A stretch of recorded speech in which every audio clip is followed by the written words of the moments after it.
नमस्कार और आप देख रहे हैं सीट्यूब न्यूज। देश दुनिया की तमाम बड़ी खबरों के बाद अब वक्त हो चला है औरंगाबाद यानी आपसे जुड़ी खबरों का।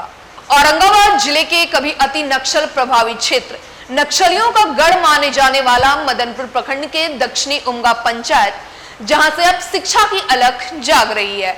बंगरे गांव का छात्र रोशन कुमार ने सरकारी विद्यालय से पढ़कर सहायक वैज्ञानिक तक का सफर तय किया है और केवल सफर ही तय नहीं किया बल्कि पूरे भारत में सर्वश्रेष्ठ स्थान प्राप्त कर अपने गांव और अपने क्षेत्र का नाम पूरे भारत देश के पटल पर स्थापित कर दिया है।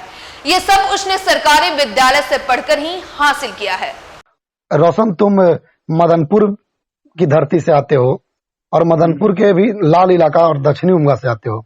आखिर क्या सोच करके तुम आगे बढ़े? आगे हम तैयारी अपना शुरू से, मेरे फैमिली में एजुकेशन का माहौल रहा है शुरू से ही, तो उसी को देखते हुए अपना तैयारी आगे रखे हैं। अच्छा, सरकारी विद्यालय से आज लोग कतराते हैं, तुमने सरकारी विद्यालय पर कैसे विश्वास किया? क्योंकि मेरे पिताजी खुद एक सरकारी टीचर हैं, वो मैं उनको देखता हूँ, उनके मेहनत को देखता हूँ, तो और अपने स्कूल में भी मैंने देखा कोई ऐसा दिक्कत नहीं था। अच्छा, कहाँ से प्रेरणा मिली तुम्हें वैज्ञानिक बनने का? वैज्ञानिक बनने का तो शुरू में 10 तक तो इसके बारे में उतना पता नहीं था, लेकिन आगे पढ़े तो हमें फील हुआ। डॉक्टर एपीजे अब्दुल कलाम को पढ़े हैं, तो उन्हीं से प्रेरणा मिलके। तुम्हारे घर में और कौन कौन है और क्या करते हैं? मेरे घर में पिताजी हैं, शिक्षक हैं, भैया हैं, सब इंस्पेक्टर हैं बीएसएफ में। अच्छा, आखिरी सवाल, अब वैज्ञानिक बन गए हो, आगे क्या सोचे हो? वैज्ञानिक नहीं, ये वैज्ञानिक सहायक है, साइंटिफिक असिस्टेंट।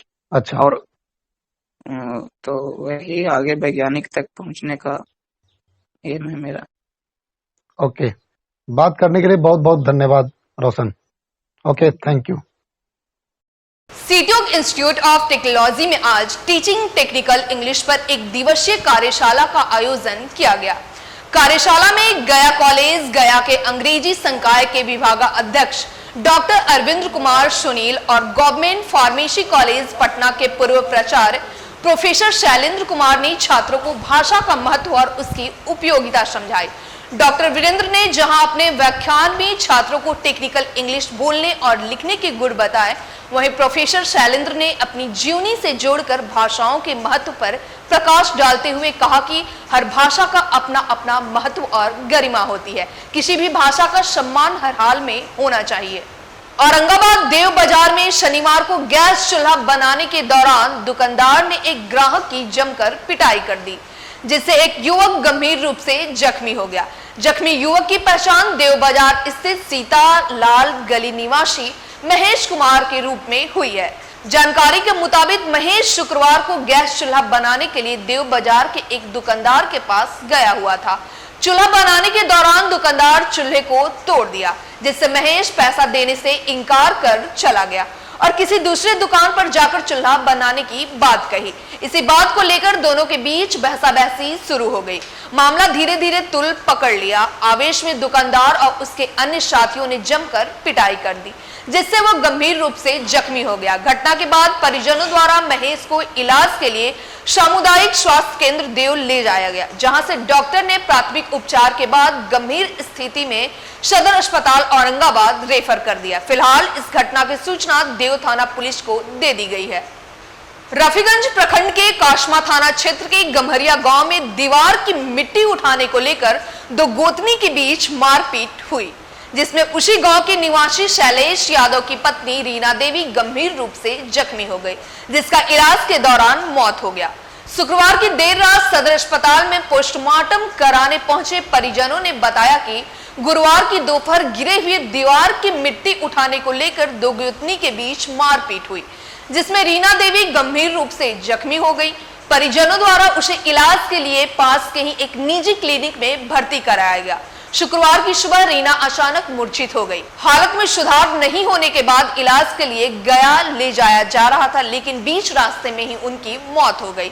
सूचना मिलने पर काशमा थाना क्षेत्र के पुलिस दल बल के साथ गम्हरिया गांव पहुंची और मामले की तहकीकात शुरू कर दी है। कैसे हुआ घटना? दीवार गिरा हुआ था, मिट्टी भाभी में गए लाने के लिए, टप से एक टप लाए, उसके बाद दोनों से गाली गलौज होने लगा।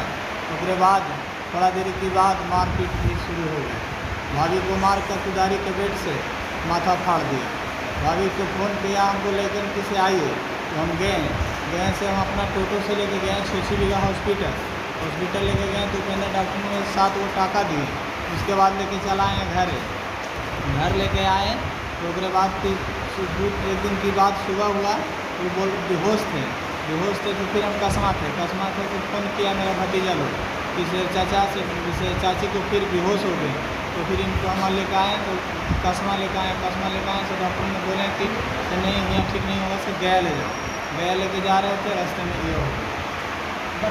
बाले बच्चे में तो मारा नहीं, बाले बच्चे क्या मारा है इनको?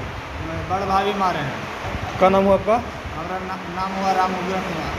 3 वर्ष का लड़का था और बिहार राज्य आंगनबाड़ी संयुक्त संघर्ष समिति के आह्वान पर सेविका सहायिका के लंबित मांगों की पूर्ति और सरकार के वादा खिलाफी के खिलाफ 9 सितंबर 2023 से अनिश्चितकालीन हड़ताल जारी है।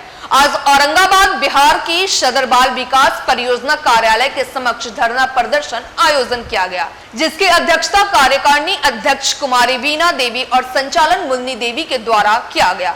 उप जिला मंत्री गुड्डी देवी के साथ साथ सभी सेविकाओं द्वारा एक स्वर में कहा गया कि जब तक सरकार हमारी 5 सूत्री मांगों को पूरा नहीं करेगी, तब तक हम सभी अनिश्चितकालीन हड़ताल पर डटे रहेंगे।